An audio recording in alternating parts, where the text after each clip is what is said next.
Hey there, welcome to the garden. Very, very fun, exciting things happening in the garden this week. One of the biggest being boxwoods. Oh my gosh, I am so excited. I have added a bunch of boxwoods to the garden. I will take you over to the front of the garden, the kitchen garden, and show you where I'm placing them. I'm really excited to be adding some formal structure to the kitchen garden space. Of course, we kind of got the rustic look with the logs around the garden, but you saw me planting a bunch of little boxwoods over in that area too. And I think it's just gonna be so nice to have some little, hopefully 1 foot little boxwood hedges in that space. I didn't surround the entire garden beds with boxwood hedges. I would love to do, I've been talking a little bit about plans eventually doing sort of a shade formal garden, which would have that look of actual, the entire garden bed being enclosed with a little hedge. And I wanted to just sort of mirror that look, kind of keep the continuity of the entire garden as a whole by adding some of these little 1 foot mini hedges in just different places in the landscapes in my gardens and then also in the kitchen garden. So I put a few different spots in the garden with hedges. The boxwoods are super small, so you can't really see, but I tried to just put in a few of these hedges, just sort of showing the space a little bit because, oh my gosh, I'm covered in mud too. I was out at the barn all day today. And so I just got back and I was like, I'm going to come out to the garden and do a few garden-y things. Anyways, so I look at my kitchen garden out the windows of my house every day. And I know that, come winter, there's not going to be quite as much going on out there. I'll definitely grow some greens and I try to grow throughout the winter, but the big flowers, the big vegetables, they're not going to be out there. So I thought some little hedges would give some nice year-round interest and continuity to that space, and then just also tie it in with the rest of the garden. So I chose green velvet boxwoods for these little hedges because they're a nice, their growth size is I think 2 to 3 feet tall and wide, but they are very easily kept at about a 1 foot hedge, and you can trim on them continually throughout the season to keep them as tidy as you want, which was another feature that I just really wanted to make sure. I wanted a boxwood that would be small enough that it could hold up to keeping that small, really short little hedge, because I don't want a super big hedge in that space. And I just put them in a few ends of the beds because it is still a vegetable garden. I'm going to be growing melons and cucumbers and vining things and tomatoes and things that are going to spill out of the garden beds. And I didn't want to have it so enclosed in hedges that the vining things started to cause issues for the boxwoods, or if they're growing over the boxwoods too much. So I just put them in a few little portions, and I think it'll just add that structure. It'll add that year-round interest to the garden. I think it'll be really beautiful.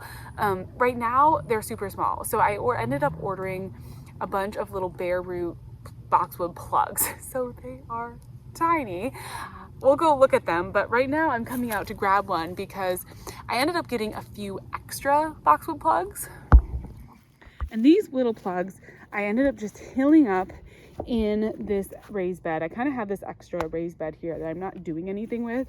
Eventually I'm going to move it over next to the greenhouse once we get the greenhouse built, but until that day, I don't have a spot. So all my extra boxwoods I put in here. There were just a couple. I ordered 50 boxwoods and only a couple came that were looking not their best. Most of them looked pretty good that I planted out, but I'm also going to kind of use this as a boxwood nursery, so that we can kind of see if we can get these guys recovering a little bit.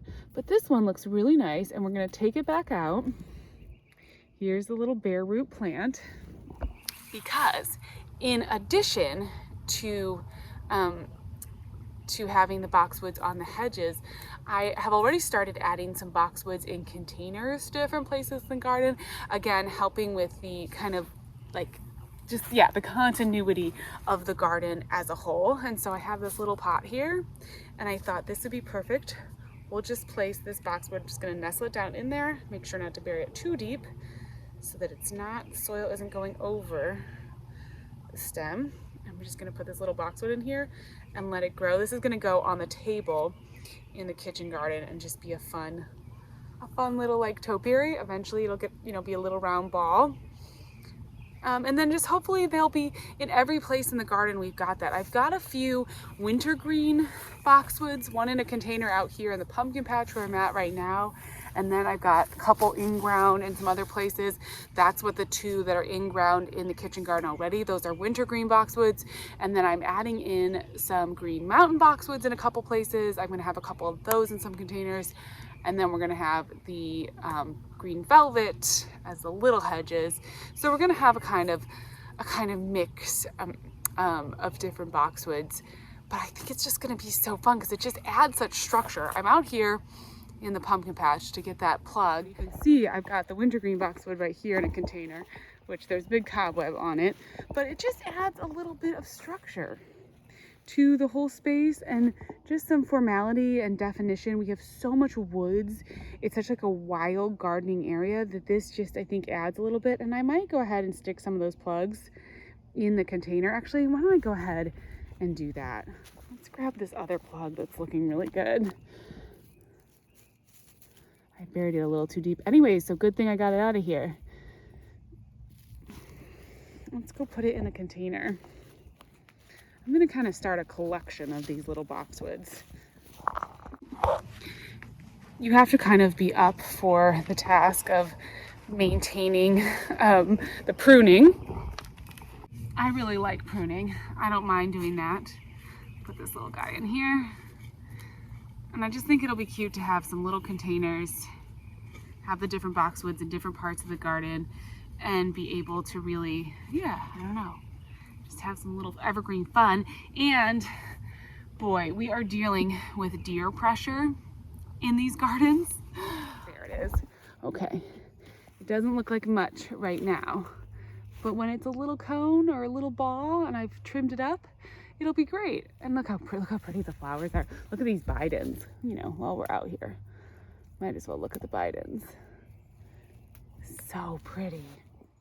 I love it. The container pond is on its way, but this is gonna be good. I'm gonna come out and water in a minute here, so I'll water that in. But I want to take you over to the kitchen garden and show you what those boxes look like. It's honestly kind of hard to see them because they are so small, but that was just like an economical thing. It takes a lot of boxwoods to trim out even a small formal garden, and so I think, at least for me, boxwood plugs was going to be the only way that was going to make sense to get that done. So I went ahead and just got these like 2-inch plugs. Most of them are good. I'm not affiliated or anything. I ordered them from Gurney seeds or Gurney seeds, or plants. I'm not sure what the name is. But anyways, they came pretty well. They came pretty quick. Most of them were live. There were just like a couple that didn't look so good. So I'll probably reach out to the company and just like let them know that, we got a few that weren't looking so great, but most of them looked fine. I soaked them in water for about 2 hours, and then I planted them out. That is the thing with ordering plugs and bare root things online, I have to say, is you have to be ready to plant them. And that's kind of tricky. It's an easier step to go to the garden center, find the plants you want, you're ready to plant, you bring them home, you plant them out, or they're already in pots and you can wait a couple days. When you're getting stuff that's like bare root, you can kind of be sort of stuck where it's like it's time to plant them. So that's why what I just decided to do was to just hill them in there, because it was like I wasn't ready to plant them. I didn't have a spot, and it was just so much easier to just put them in there. That's what they call it. You just kind of bury them shallowly in some soil, and I can keep them there. I can grow them on in there.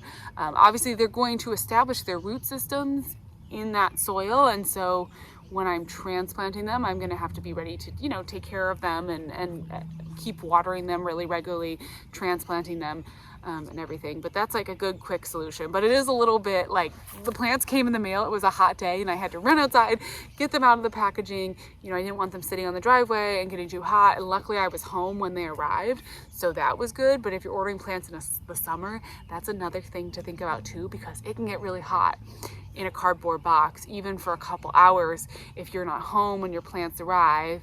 And yeah, it's a little tricky. I go back and forth between ordering plants. I ordered a ton of plants online this year because I've kind of been adding in all of these more like big, like stapley landscape, some things that I haven't even shown you because they're in other parts of the garden, like landscapey pieces, anchor pieces for different things. And they've come, it's nice because you can get things often very affordably online. You can get some like smaller stuff, and kind of just like get like 3-inch, you know, plants, and it can be really nice, but you just have to be ready for them to come. So let's go over to the garden and take a look at where the little tiny boxwood hedges are, because they're very, very small. There's really not much going on at all. Taking a minute to water this and really keeping these little bare root guys well watered, because that is also one of the biggest things when it comes to bare root things, of course, is to just really make sure that they're watered. So I'm just gonna do that quick before we head out to the kitchen garden. So I'm just watering them all in right now, but this is how the boxwoods look. They're so tiny, just the little 2-3 inch plugs. And what I did is pulled back the logs, so they're not in the no-dig section. They're on the edge of the no-dig section. Obviously, I'm going to need to like weed and mulch around them a little bit. And there's 2, so on this side, and then it's mirrored. There's 2 over there. There's 2 lines, 3. Each of these beds is about 3 feet wide. So I put 3 boxwoods on the end of the beds that go around the center area of the garden, where we've got the seating area and everything, so that that's kind of defined. And then I put one little one over here on the corner, and so that's also defined as well. I think it will look, you know, really cute when you're down here in the summer, eventually, when you're sitting there in the seating area, and you can you know, you can see the little boxwoods. But then really what it'll be is when you're looking at it from the porch, and while I'm watching these, you know, watching the garden throughout the season, it'll just add that little bit of interest, just watering all these areas. But yeah, you can see it in there. They're gonna be cute under the rose, you know, the little boxwoods. It just does not look like much right now, and it really doesn't come across on camera at all. But we'll have a few of the little containers, you know, container boxwoods out here too. Most of the containers will be in the other parts of the garden. I don't want to do a ton of containers in this kitchen garden. I really just want to focus on the in-ground growth, at least for now. But we'll have the one little boxwood on the table to keep everything consistent.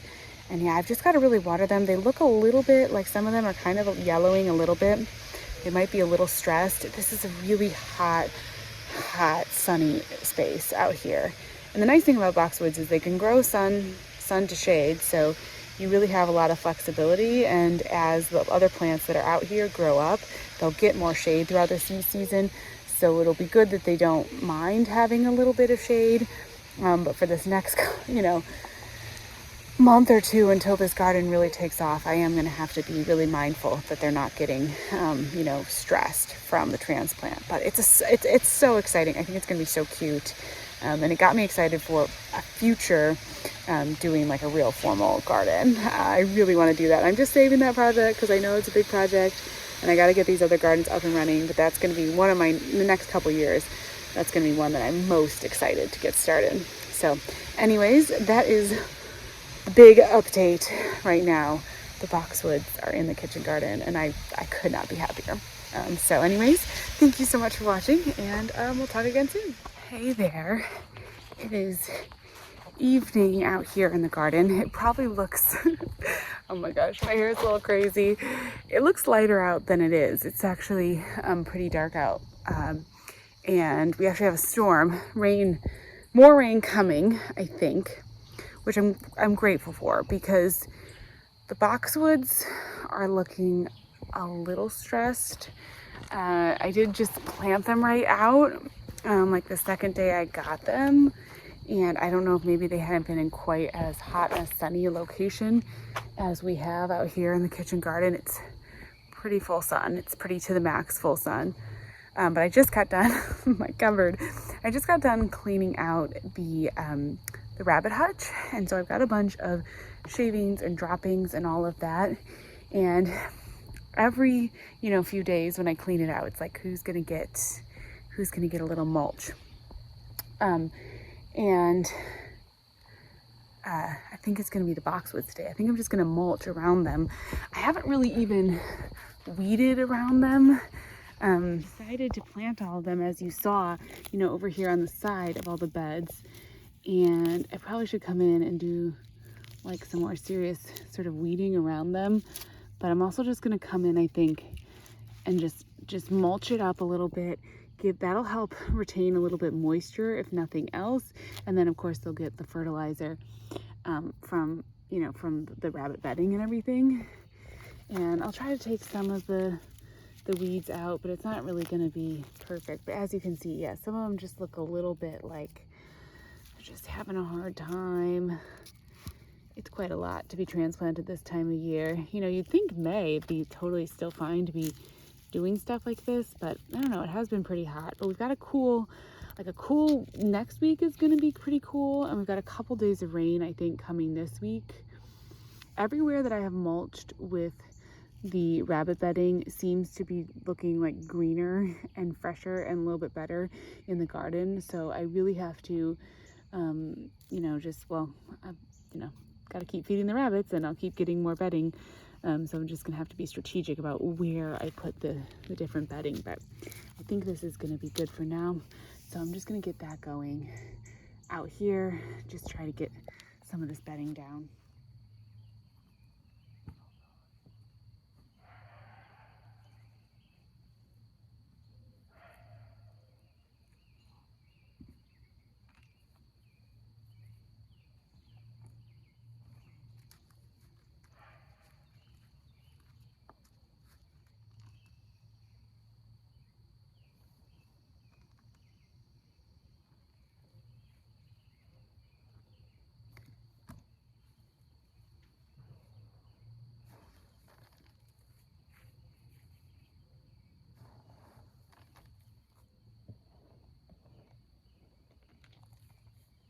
Well, that only went so far. The boxwoods around the herb bed were looking particularly bad. So I figured I'd just focus on those, and then the next round we'll get the other ones. It's not, being that it's pine shavings, it's kind of bright, so it's not quite as, I don't know, it's like not quite as decorative. But honestly, at this point this year with the garden, it's just really a growing year, so I'm not worrying about it too much. I was considering, so I've been using pine shavings. I was considering using like those, the pellets, like the sawdust pellets that expand, and thinking that the sawdust might kind of like break down a little bit better. I need to sort of research what they use to make the pellets. I'm gonna put down my umbrella because we're gonna get rain tonight. Woo. So I need to kind of research a little bit more about that, because obviously whatever I'm putting on, needs to be organic and all of those things, so that the garden in general stays, organic and everything. Some of the boxwoods are looking better, like over here by the rose under the arch. These ones look a little bit better. I'm really hoping nothing is better than like a few days of rain when you get transplants. You can kind of see the sky. That's not just the darkness. That's also some storm clouds. So that's good. I'm gonna close up the garden. These bunnies, the wild bunnies, are causing me some trouble. They definitely ate the bush roses. I think I've said that in the garden tour. I should go check on those. Nothing is more frustrating than coming out in the morning and I saw like one of my flower plants had been eaten. I was so bummed. So this week has also been a little bit of a dealing with those frustrations. And I'm like, well, I know they don't like the boxwoods, so is my whole entire garden just gonna become boxwoods? Yeah, I can hear you guys in the bushes. Oh, I'm so mad at those little guys, but whew, there's a hair in my face. Oh well, it's okay. We're getting things planted. We're getting things mulched. There's going to be some loss in the first year in a garden. That just is what it is. There might even be some loss of the bare root plants. It just is what it is. Just got to make the best of it. Make do. It's okay. So I'm just going to check on these little bush roses. Or not bush roses. Bush cherries. Okay, I think they're doing okay. I still see some leaves on them, so that's a good sign. Well, anyways, thank you so much for watching this week. I'll talk to you soon.